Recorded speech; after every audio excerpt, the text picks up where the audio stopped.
Hey everyone, if you're getting ready for your medical coding exam, you know there are always a few questions that just trip you up. Well, today we're going to crack the code on 3 of the biggest culprits, the E&M modifiers. I promise, by the end of this, you'll be able to spot the difference in your sleep. Let's dive in.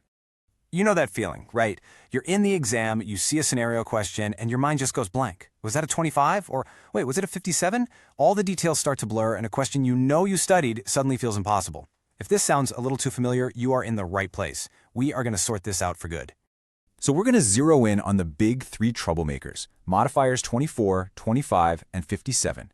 And we're not just going to memorize definitions. We're going to use simple, really memorable scenarios for each one. Think of them like little stories about a patient's visit. By the time we're done, you won't just know the answer, you'll get the logic behind it. Okay, first up is modifier 57. The secret to this one is right there in the title we gave it. It is all about the moment the decision for surgery happens. Think of this modifier as the opening chapter of a patient's surgery story. So, what's the official scoop? You use modifier 57 when an E&M service, an office visit or a consult, is the exact moment the doctor determines that a major surgery needs to happen. This visit is the green light, the turning point that officially sets that major procedure into motion. Let's walk through a classic example. A patient comes in with really severe abdominal pain. The doctor does a full workup. That's the E&M service. And that evaluation leads to one clear conclusion. We need to do surgery. You're going to put modifier 57 on that E&M code to signal to the payer, hey, this wasn't just any old visit. This was the visit that triggered the decision for a major surgery. All right, so that's 57, where the E&M visit leads to a big surgery. Now let's switch gears to modifier 25, which tells a totally different kind of story. This one is about an E&M service and a separate minor procedure happening on the very same day. It's like having a main plot and a subplot in a single visit. Now, the words to burn into your brain for modifier 25 are significant and separately identifiable. This is so important. It means the E&M service isn't just the usual prep work for the procedure. It has to be a real, distinct service that stands on its own, tackling a problem that's above and beyond the normal pre-procedure care. And here it is, the exam scenario you are almost guaranteed to run into. A patient comes in for their annual physical. That's your full-blown E&M service. While they're there, they also get a flu shot. See, the doctor's work evaluating the patient's overall health is completely separate from the work of just giving a quick injection. You use modifier 25 on that E&M code to show that 2 different services happen that day. And that brings us to our final modifier, modifier 24. This one lives in its own unique world, which makes it easier to spot. This story takes place after a surgery has already happened. It's like an unexpected twist in the patient's recovery. For modifier 24 to come into play, you need 2 things to be true. First, the patient has to be in their global period. That's the standard follow-up window after a surgery. And second, the new E&M visit has to be for a problem that is completely 100% unrelated to that original surgery. So here's how it plays out. A patient had an appendectomy, which comes with a 10-day post-op period. On day 3, they're back at the doctor's office, but this time with a nasty cold.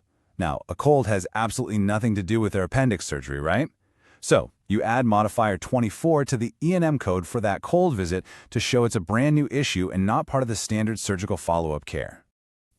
Phew! Okay, we've looked at each one individually. Now, let's pull it all together into a super simple guide you can use to nail these questions every single time on your exam. Okay, let's talk about the classic showdown, modifier 25 versus 57. This is the one that gets everybody. Both can happen on the same day, but here's the absolute critical difference. Modifier 25 is for an E&M plus a minor procedure. Think a vaccination, a simple mole removal. Modifier 57 is for the E&M that leads to the decision for a major surgery. So it's not just about timing, it's all about the scale of what comes next. Think of this table as your mental cheat sheet. Seriously, screenshot this. When you're reading an exam question, just try to match it to one of these core stories. Abdominal pain that leads to a big surgery? That's your decision for surgery, so it's a 57. A checkup and a flu shot on the same day? That's separately identifiable, so it's a 25. A new cold during a post-op period? That's unrelated, so it has to be 24. Match the story, find the modifier. So let's turn this into a quick action plan. When you're looking at a question, just run down this list. Step 1. Are we even talking about an E&M service? If yes, keep going. Step 2. Did this visit lead to the decision to schedule a major surgery? If yes, boom, you're done. It's 5-7. If not, ask the next question. Was it a separate E&M on the same day as a minor procedure? Then you've got a 25. And if the whole story is happening after a surgery and the problem is new, then your answer has to be 24. And just remember, this isn't just about passing a test. These numbers tell a story. The right modifier tells the insurance payer the complete, accurate story of what happened during that patient encounter. It justifies why the doctor should be paid for their distinct work.